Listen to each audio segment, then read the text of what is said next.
hecho asombroso. 25% del libro de Génesis es acerca de José. Es asombroso porque en el libro de Génesis se relata también la creación del universo y en 4 palabras dice, hizo también las estrellas. 4 palabras para el universo entero y el 25% de este libro relata la historia de un hombre cuyo nombre era José. Creo que el personaje que refleja más a Cristo en el Antiguo Testamento es José. Y tenemos tanto que aprender de él. Y la historia que leeremos acerca de José toma lugar cuando él era un adolescente, 17 años de edad. Casi listo, si viviese en la sociedad actual, para graduarse del colegio. En ocasiones pensamos que estos eran hombres poderosos, grandes hombres que nunca tuvieron ningún problema y que de algún modo nacieron adultos y maduros. Le diré que José provenía de una familia disfuncional. Su padre Jacob era un estafador por naturaleza. Es decir, si estudia la vida de Jacob, entenderá que antes de que Dios cambiara su vida, la volviera al revés y lo pusiera de cabeza, Jacob era un tramposo. Él tenía un tío, Labán, que era más diestro que Jacob y era un timador y estafador. No contaré toda esa historia, mas permítame decirle que además de todo esto, su madre murió cuando él estaba en la adolescencia. ¿Puede imaginarse el trauma de perder a su madre? Él tuvo una madre dulce, bonita, cuyo nombre era Raquel, mas ella murió. Y cuando él creció, amigo, vivió en un nido de avispas, un enjambre de hermanos malos, impíos. Este era el tipo de ambiente en que estaba. Él era un adolescente de 17 años. Así inicia su vida. Y vamos a darnos cuenta en la historia que él se ve en todo tipo de dificultades y problemas. Si usted no está familiarizado con la historia de José, voy a darle tan solo un breve bosquejo en miniatura acerca de este muchacho llamado José. Primero, él era el hijo favorito de su padre. Y creo que era el hijo favorito de su padre porque era hijo de Raquel, quien era la esposa favorita de su padre. Jacob tenía varias esposas, pero el amor de su vida, su verdadero amor era Raquel, y José era hijo de Raquel. Y Jacob amó a José tanto que le dio una túnica de colores. Después estudiaremos respecto a dicha túnica. Mas él recibe una túnica de colores y él recibe algunos sueños. Dios le habla y Dios le da una visión, y Dios le revela a José, a este muchacho, un joven de 17 años. Un día los recursos de todo el mundo van a estar a tu disposición y los gobernantes mundiales se postrarán a tus pies. José es solo un adolescente de 17 años y Dios le da ese sueño. José se lo cuenta a sus hermanos. Ellos lo envidiaban debido a su túnica de colores, lo que lo distinguía. Sus hermanos le tenían celos porque su padre le amaba más. Le tenían resentimiento debido a sus sueños y las visiones que les contó. Y en una ocasión, cuando estaban afuera en el campo, sus hermanos lo rodearon y lo despojaron de su preciosa túnica. Realmente querían matarlo. Lo lanzaron en un pozo, una cisterna seca para que muriera. Luego, cuando una caravana que iba para Egipto pasó por ahí, ellos dijeron, bien, hagamos algo mejor. En lugar de que muera en el pozo, vendámoslo. Y lo vendieron por el precio de un esclavo. Ahí está este muchacho adolescente. Él no ha hecho nada malo. Ahora él ha sido emboscado por sus hermanos y vendido como esclavo. Puedo verlo atado en la caravana, el látigo silbando en el aire. Y ahí va José, camino a Egipto. Cuando la caravana de ismaelitas llega a Egipto, ponen a José en subasta y lo venden al capitán de la guardia del faraón, Potifar. ¿Quién era Potifar? Bien, él era el líder de la guardia en Egipto. Él era quien protegía al faraón. Y él vio a este apuesto joven hombre, este guapo adolescente, lleno de virilidad y fuerza. La Biblia dice que él era un hombre de hermoso semblante y bella presencia.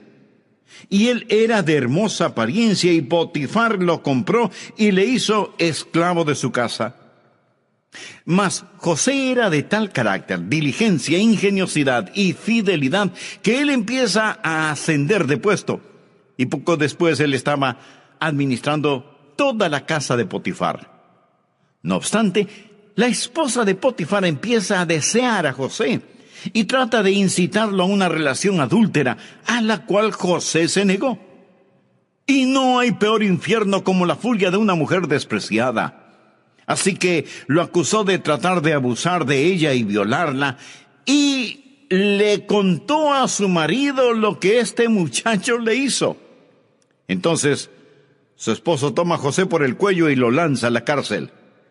Allí estaba sufriendo en prisión, no por hacer algo malo, sino por hacer lo correcto, por mantenerse puro. Y estando en prisión, José empieza a ascender a la cima. Él comienza a estar al mando de la prisión y ayuda a otro prisionero para que salga de esta. Este hombre le promete: José, sé que eres inocente. Yo abogaré por ti cuando salga de prisión. Pero él se olvidó de José. Y José continuó pudriéndose en prisión, sufriendo en la cárcel.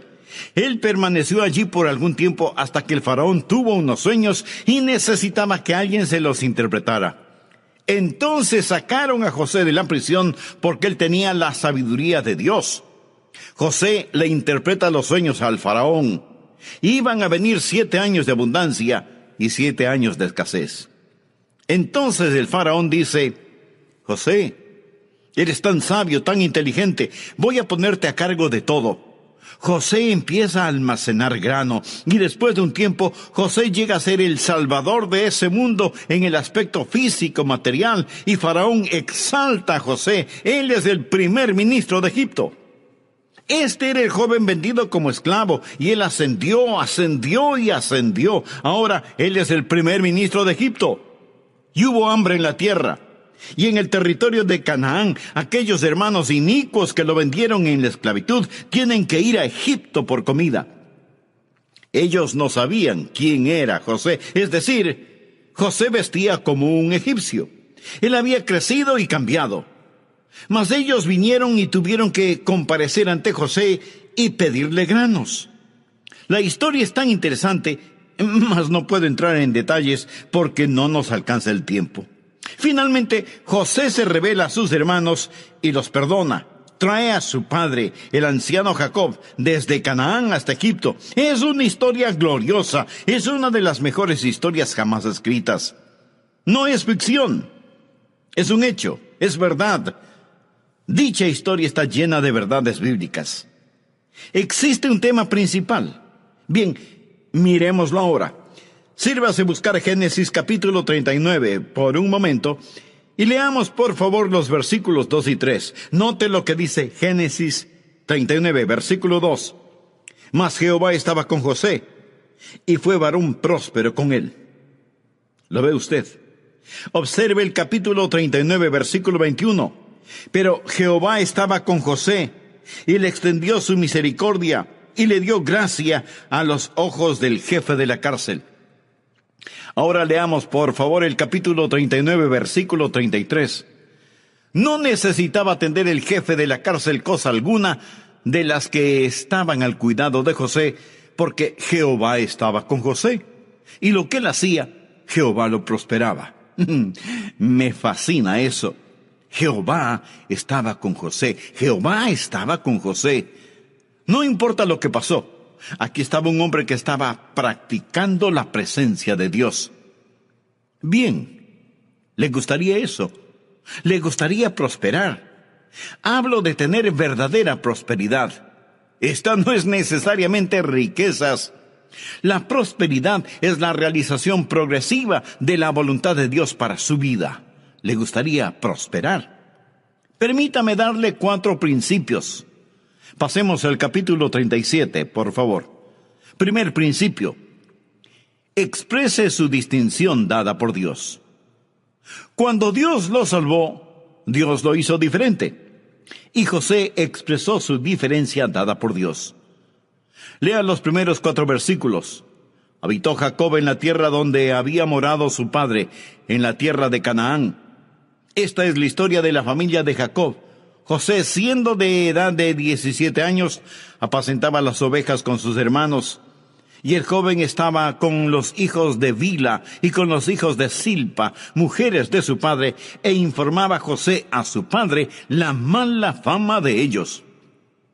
Ahora bien, eso no significa que él era un chismoso, significa que decía la verdad. Llamaba a Israel a José más que a todos sus hijos, porque lo había tenido en su vejez, y le hizo una túnica de diversos colores. Y viendo sus hermanos que su padre lo amaba más que a todos sus hermanos, le aborrecían, y no podían hablarle pacíficamente. Por favor, anótelo claro y en mayúscula. José era distinto y José era diferente, y la túnica de diversos colores que vestía era una marca de su distinción. A José se le dio la primogenitura, que era tanto espiritual como material, es decir, él era distinto debido a su nobleza. La túnica de diversos colores y mangas largas era una marca de nobleza. Ahora, ¿qué es lo que eso me dice a mí hoy en día? ¿Qué es lo que eso le dice a usted? Amigo, quiero decirle que nosotros pertenecemos a la nobleza en el Señor Jesucristo. ¿Sabe quién le está predicando este mismo momento? Una persona de la realeza, de sangre azul, rey y príncipe. Usted me dirá, pastor, está siendo arrogante. No puedo evitarlo, rey y príncipe. Si usted no quiere llamarme pastor, llámeme príncipe Adrián. Escúcheme, amigo. Dios nos ha hecho un reinado de sacerdotes. Somos una generación escogida, y la Biblia nos llama gente peculiar. Somos diferentes. Y al mundo le disgusta nuestra nobleza en el Señor Jesucristo, y el mundo siempre quiere exprimirnos en su molde. Ya lo dijo el apóstol Pablo en Romanos 12:2. No os conforméis a este siglo. José era diferente. Sus hermanos lo odiaban. Él no se amoldó al mundo. Puedo oír a sus malvados hermanos decir: oye, José, eres una gallina. Vamos, tómate este trago. José, inhala este polvito. Hagámosle una cita con quien tú sabes para que le haga lo que tú sabes qué. Y constantemente trataban que José se comportara como ellos, pero él no lo hizo. Él no se amoldaba a ellos. ¿Sabe? Este mundo quiere amoldarnos a su manera, se lo garantizo. Y hay algo en nuestra naturaleza que nos hace querer amoldarnos. Por eso hablamos de un rebaño de ovejas, o de una manada de lobos, o de un enjambre de abejas, o de una bandada de pájaros, o de una pandilla de muchachos, o de un cotarro de mujeres, y así por el estilo. Todos queremos ser parte, queremos ser moldeados, y lo más importante, la más importante religión en estos días es el culto a la conformidad. El pecado más notorio es el ser diferente. Sin embargo, algunas veces es muy extraño que alguien rompa el molde y se salga del grupo y sea diferente. Por ejemplo, hay un jovencito que en vez de ponerse la gorra con la visera hacia el frente, se la pone con la visera hacia atrás. Y por un tiempo, tal vez los otros jóvenes se burlan de él. Pero pronto, todos están poniéndose las gorras con la visera hacia atrás, sin que importe que una gorra sirve para proteger los ojos de la luz solar, no para proteger el pescuezo. Y lo mismo sucede con la ropa, sea que la usen como una segunda piel o como enormes fundas. ¿Por qué proceden así? No es que quieran ser diferentes, es que quieren conformarse, parecerse a los demás. Basta que uno de ellos se ponga un anillo en la nariz o en la oreja o en el ombligo o en la lengua y todos querrán conformarse, o sea, ser como los demás. Leí que algunos científicos están estudiando por qué los peces nadan siempre en grupo. ¿Sabe lo que los científicos han hecho? A un pez, mediante una cirugía, le hicieron una lobotomía para quitarle el cerebro. Pero el pez podía seguir nadando. Lo que le quitaron fue el instinto de pertenecer al grupo, al cardumen. Así que el pez operado ya no seguía a los demás, nadaba solo. Pero permítame decirle lo que sucedió. Los demás peces empezaron a seguirle, en verdad. Ahí estaba ese pez sin cerebro y el resto de peces le seguían. Para que entienda la aplicación práctica de esta analogía, vaya y vea el comportamiento de los estudiantes en escuelas y colegios. Volvamos a nuestra historia bíblica. Ahí está José. Él rehúsa ser amoldado. Él es diferente. Y quiero decirle, amigo, que un hijo de Dios es diferente. Lo que creemos empieza en una fuente diferente, sigue un curso diferente y concluye en forma diferente. Somos personas nacidas 2 veces en un mundo de gente nacida una sola vez y vamos a estar contra la corriente la mayor parte del tiempo. Y usted debe sobresalir como un diamante en una mina de oro. Nosotros somos especiales, somos distintos. ¿Le gustaría tener la presencia de Dios en su vida? Bien, permítame decirle, exhiba su distinción, su diferencia. Número 2, explore sus sueños dados por Dios. Por favor, observe el versículo 5. Y soñó José un sueño, y lo contó a sus hermanos, y ellos llegaron a aborrecerle más todavía. Y él les dijo, oíd ahora este sueño que he soñado. He aquí que atábamos manojos en medio del campo, y he aquí que mi manojo se levantaba y estaba derecho, y que vuestros manojos estaban alrededor y se inclinaban al mío. Le respondieron sus hermanos, ¿reinarás tú sobre nosotros, o señorearás sobre nosotros? Y le aborrecieron aún más a causa de sus sueños y sus palabras. Ahí estaba un hombre que tenía un sueño dado por Dios. Él es tan solo un adolescente, mas Dios pone un sueño en su corazón. La juventud es un tiempo no para amoldarse a este mundo, sino para soñar. Permita que Dios ponga un sueño en su corazón. Amigas y amigos de nuestro programa El Amor que Vale, me es muy grato el saludarles y darles una cordial bienvenida.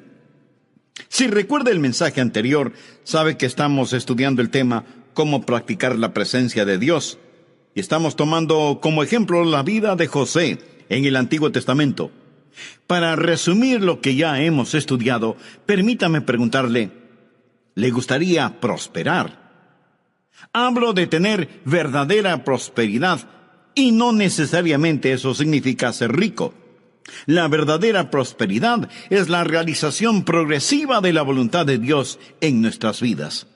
Así que, ¿le gustaría prosperar? Permítame darle 4 principios. Primer principio, exprese su distinción dada por Dios. Segundo principio, explore sus sueños dados por Dios. Yo era un poco más joven que José cuando Dios me llamó al ministerio. Estaba en el colegio y mi pastor me dijo que Dios tenía un plan para la vida de cada persona. Y yo quería saber cuál era el plan de Dios para mi vida. Y le dije al Señor, Señor, yo no sé qué es lo que tú quieres que yo haga, pero lo que quiera que sea, quiero que me muestres tu voluntad. Y lo que quiera que sea, quiero hacerlo. Ahora, Dios le habló a José por medio de un sueño.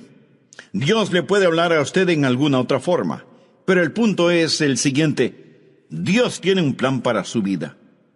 ¿Quiere usted conocer cuál es el plan de Dios para su vida? ¿Realmente quisiera saberlo? Recuerde, José tuvo una visión, tuvo una pequeña indicación, pero Dios no le dio el mapa completo. Creo que José se hubiera perturbado si Dios le hubiera dicho acerca del pozo y de la prisión y las acusaciones falsas y todo eso. Pero él tuvo un sueño. Él tuvo algo a lo que podía aspirar. Romanos 12, 1 y 2 es, para todos los que vivimos en este lado del Calvario, una maravillosa fórmula para los sueños dados por Dios. Leamos esos versículos. Así que, hermanos, os ruego por las misericordias de Dios que presentéis vuestros cuerpos en sacrificio vivo, santo, agradable a Dios, que es vuestro culto racional. No os conforméis a este siglo. Ahora, por favor, note el orden. Sino transformaos por medio de la renovación de vuestro entendimiento, para que comprobéis cuál sea la buena voluntad de Dios, agradable y perfecta. ¿Quiere conocer la voluntad de Dios? Ahí está. Esa es la fórmula. Presentación más transformación equivale a realización. Presentación. Usted se presenta voluntariamente a Dios. ¿Ha hecho eso? Quiero decir, realmente lo ha hecho. Se ha presentado ante Él diciendo, aquí estoy, Señor. La mayoría de las personas nunca han hecho eso. Mucha gente dice, si yo hiciera eso, ¿quién sabe en dónde voy a parar? A lo mejor como misionero en alguna parte de Bongo Bongo. Y por eso usted no quiere presentarse voluntariamente a Dios. Amigo, preséntese a Él. Firme el contrato, entrégueselo a Él y deje que Él termine de llenarlo. No tenga temor de hacerlo así, porque cuando usted se presenta voluntariamente a Él, será transformado. No os conforméis a este siglo, sino transformaos. La palabra transformar proviene del griego metamorfosis. O sea, usted experimentará una divina metamorfosis. ¿Qué significa metamorfosis? Meta quiere decir cambio y morfosis significa forma. Metamorfosis quiere decir entonces un cambio de forma. Literalmente significa que aquello que está en el interior sale a la superficie. Por ejemplo, la oruga se mete en el capullo y de ahí sale como una mariposa. La naturaleza interna de la oruga es ser una hermosa mariposa. Jesús en el monte de la transfiguración fue transfigurado de acuerdo al relato bíblico. Es la misma palabra, metamorfosis. Jesús pasó por una metamorfosis. ¿Cuál era su naturaleza interna? Gloria. Y esa gloria salió a la superficie debido a la metamorfosis. Él experimentó un cambio de naturaleza. ¿Cuál es la naturaleza interna de un hijo de Dios? Es Jesús. Si usted ha nacido de nuevo, ¿cuál es su naturaleza interna? Es Dios. Es Jesús, es la gloria. Su naturaleza interna es Jesús. Cristo vive en usted. Cuando usted se presenta voluntariamente como un sacrificio vivo, habrá una metamorfosis y aquello que está en su interior saldrá a la superficie. La presentación más la transformación da como resultado la realización y usted conocerá cuál sea la buena voluntad de Dios, agradable y perfecta. Amigo, escúcheme. Usted no encuentra la voluntad de Dios. La voluntad de Dios lo encuentra a usted. Mantenga su corazón puro delante de Dios. Preséntese voluntariamente a Él. Deje que la gloria de Jesús sea visible en usted. Usted tiene la mente de Cristo. Sigue esa corriente y descubrirá que Dios le está guiando. Recuerde, Dios no le dio a José un mapa detallado, sino que le dio un sueño, una visión. Ahora usted no le dice a Dios, Dios, muéstrame qué es lo que quieres que haga y pensaré si lo quiero hacer. No, Señor. Mas asegúrese que sea Dios quien habla. Cuando menciono los sueños, no estoy hablando de ambición carnal. No estoy diciéndole que Dios ha prometido llevar a cabo sus fantasías. Estoy hablando de un sueño dado por Dios. Dios tiene un sueño para usted. Y Dios desea que soñemos, no en sueños, sino sueños dados por Él. El libro de Joel dice en el capítulo 2, versículo 28, y después de esto derramaré mi espíritu sobre toda carne, y profetizarán vuestros hijos y vuestras hijas. Vuestros ancianos soñarán sueños, y vuestros jóvenes verán visiones. En Jeremías 29:8 leemos, ni atendáis a los sueños que soñáis. ¿Por qué? Porque Dios tiene un mejor sueño para usted. Y Jeremías 29:11 dice, porque yo sé los pensamientos que tengo acerca de vosotros, dice Jehová, pensamientos de paz y no de mal, para daros el fin que esperáis. Dios tiene un sueño para usted, y Dios quiere que soñemos sueños, no en sueños, sino sueños dados por Dios. La Biblia dice en Joel 2:29, y también sobre los siervos y sobre las siervas derramaré mi espíritu en aquellos días. ¿Qué está diciendo? Dice, permita que Dios sea real en usted. ¿Cómo sé que mi sueño es dado por Dios? Medite y ore al respecto. Cuando María tuvo una visión acerca del Salvador que habría de venir, la Biblia dice, María guardaba todas estas cosas, meditándolas en su corazón. Un hermoso versículo es Proverbios 4, versículo 18, dice, mas la senda de los justos es como la luz de la aurora que va en aumento hasta que el día es perfecto. ¿Qué significa? En ocasiones usted no conoce la voluntad de Dios para su vida, incluso para el día de hoy. Mas la senda de los justos es como la luz de la aurora que va en aumento hasta que el día es perfecto. Al principio está oscuro, luego se pone gris con el alba. No se distinguen los colores, solo se ven sombras. Después sale el sol y se ven los colores, pero hay largas sombras. Por último es mediodía, mas la senda de los justos es como la luz de la aurora que va en aumento hasta que el día es perfecto.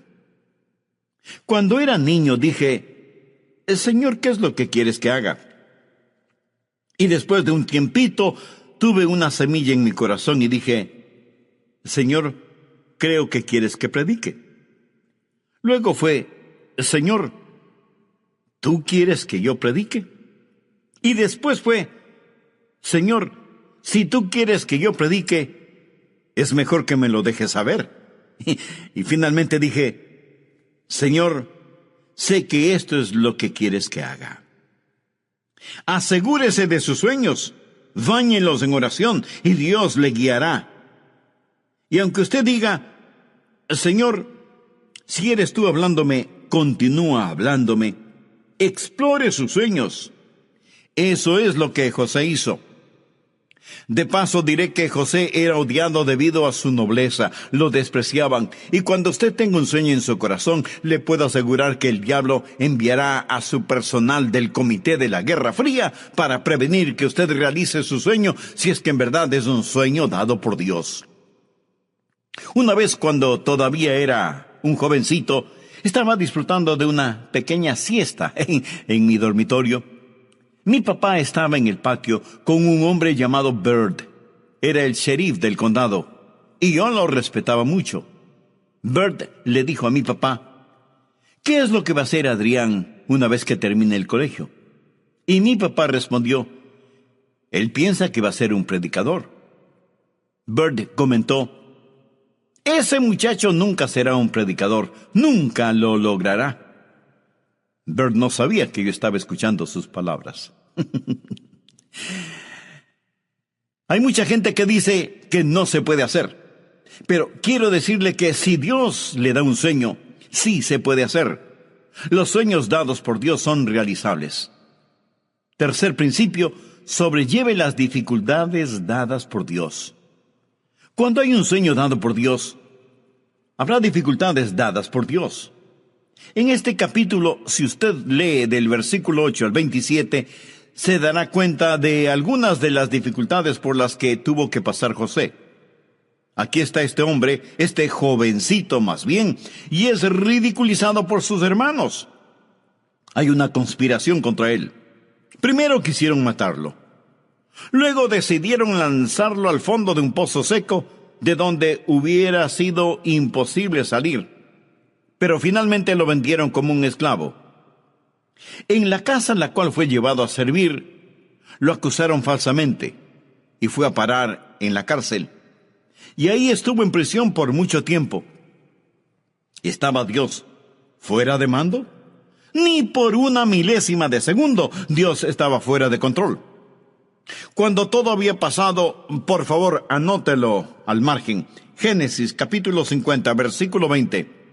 José confronta a sus hermanos.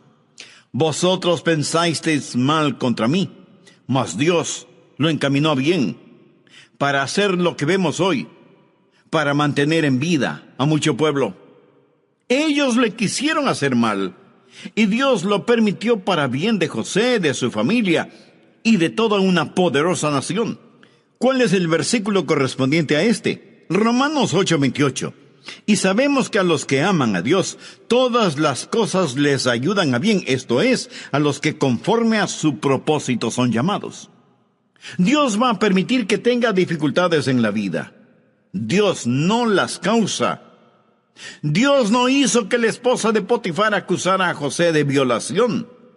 Dios no causó que estas cosas pasaran, mas cuando el hombre pone, Dios dispone. Dios no había terminado con José. ¿Está usted en dificultades? Tenía un sueño y este ha sido destruido. Se ha desvanecido su sueño. Eso no significa que Dios ha dejado de tratar con usted. Es decir, si usted está en una situación imposible, conozco por lo menos a un hermano que está en este tipo de circunstancias. Dios le dio un sueño y en este momento el sueño yace en fragmentos. Deseo afirmar de que Dios está por encima de todo y no importa lo que Satanás haga, no importa lo que pase, hay un Dios que controla este mundo. Y amigo, es mejor que usted se aferre a esa verdad para practicar la presencia de Dios en su vida. Cuarto principio, enliste su dinámica dada por Dios. Usted tiene el sueño, usted tiene las dificultades, pero hay una dinámica. ¿Y cuál es esa dinámica? Por favor, regresemos a Génesis capítulo 39. Jehová estaba con él. Jehová estaba con él. Jehová estaba con él. En el libro de Hechos, cuando un gran predicador estaba predicando un sermón acerca del Antiguo Testamento, ¿sabe lo que él dijo acerca de José? ¿Sabe lo que él discernió respecto a José? Anótelo en el margen. Hechos capítulo 7, versículo 9, dice esto: los patriarcas, movidos por envidia, vendieron a José. Los patriarcas eran sus hermanos. Ellos los llamaban patriarcas. Vendieron a José para Egipto, pero, escuche, pero Dios estaba con él. Me fascina eso. Pero Dios estaba con él. Cuando venía a grabar este programa, un jovencito de unos 12 o 13 años de edad me detuvo y me preguntó: pastor, quiero hacerle una pregunta. Y yo le dije: ¿de qué se trata? Él me preguntó: ¿está Dios en el infierno? Muy buena pregunta teológica. Le respondí: hijo, no hay ningún lugar en donde Dios no esté. Dios está en el infierno. Satanás no gobierna en el infierno.